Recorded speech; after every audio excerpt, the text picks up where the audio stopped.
Assalamualaikum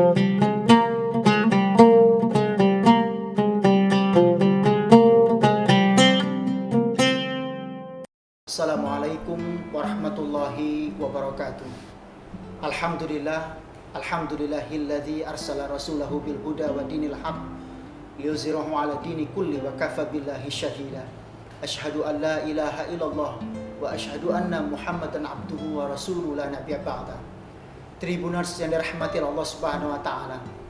Bulan Ramadan mengajarkan kita semua untuk berbagi, dan bulan Ramadan ini mengajarkan kita semua untuk memakan makanan yang halal lagi baik. Tribuners yang dirahmati Allah Subhanahu wa taala. Aisyah radhiyallahu anha pernah berkisah kepada kita semua lewat hadis Rasulullah SAW bahwa Aisyah ketika itu melihat Rasulullah SAW sedang terbaring di tempat tidur. Namun Rasulullah SAW pada saat itu dalam keadaan gelisah, berbolak-balik badannya di tempat tidur. Lalu Aisyah bertanya kepada Rasulullah SAW, "Ya Rasulullah, kenapa engkau seperti kelihatan gelisah?" Rasulullah SAW bersabda menjawab pertanyaan dari Aisyah, "Ya Aisyah, tadi aku berjalan di tengah jalan, menemukan sebutir kurma. Lalu aku ambil kurma itu karena aku berpikir mungkin kurma ini adalah kurma orang yang bersedekah di pinggir jalan. Takut nanti busuk, lalu aku ambil dan aku makan kurma itu. Tetapi setelah pulang ke rumah, aku merasakan kegelisahan bahwa saya takut nanti kurma ini adalah kurma yang saya ambil ini adalah hak orang lain." Disinilah Rasulullah SAW merasakan kegelisahan itu, bahwa Rasulullah SAW takut mengambil hak-hak orang lain yang bukan miliknya.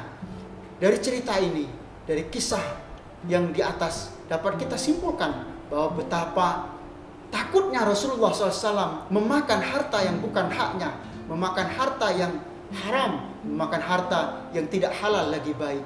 Maka Allah Subhanahu wa taala mengajarkan kepada kita semua bahwa kata Allah, "Ya ayuhan nas, wahai manusia, makanlah makanan yang baik, lagi halal lagi baik." Nah, inilah yang jadi masalah. Betapa banyak hari ini orang-orang di luar sana, betapa banyak hari ini orang yang mengaku cinta kepada Allah. Mereka mendatangkan rizki ke rumah, membawa rizki ke rumah, rizki yang tidak halal lagi baik. Rizki mereka mengambil atau mereka mencuri hak-hak orang lain, mereka merugikan orang-orang lain.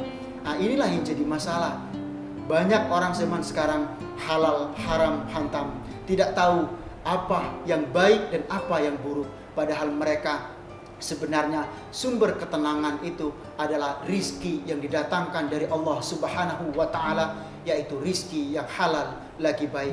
Halal saja tidak cukup, akan tetapi rizki itu juga harus baik. Rizki yang halal lagi baik, itulah yang diajarkan oleh Allah Subhanahu wa ta'ala.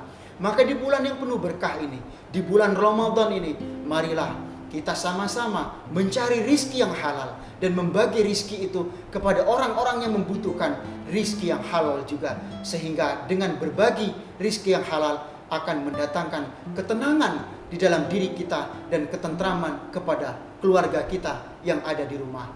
Pemirsa Tribuners yang dirahmati oleh Allah Subhanahu wa taala, mungkin ini saja yang dapat kami sampaikan. Mudah-mudahan dengan kita membawa rizki yang halal ke rumah dan membagikan rizki yang halal kepada orang lain, menjadikan jiwa-jiwa kita tentram, menjadikan jiwa-jiwa kita tenang, sehingga kita khusyuk dalam beribadah di bulan Ramadan ini, dan menjadikan kita orang-orang yang bertakwa di sisi Allah Subhanahu wa ta'ala. Yumkin hadza minni syukran jazilan ala istima' minkum wa ijtima' minkum. Mudah-mudahan puasa Ramadan kita hari ini menjadikan kita orang yang mulia di sisi Allah Subhanahu wa ta'ala. Wassalamualaikum warahmatullahi wabarakatuh.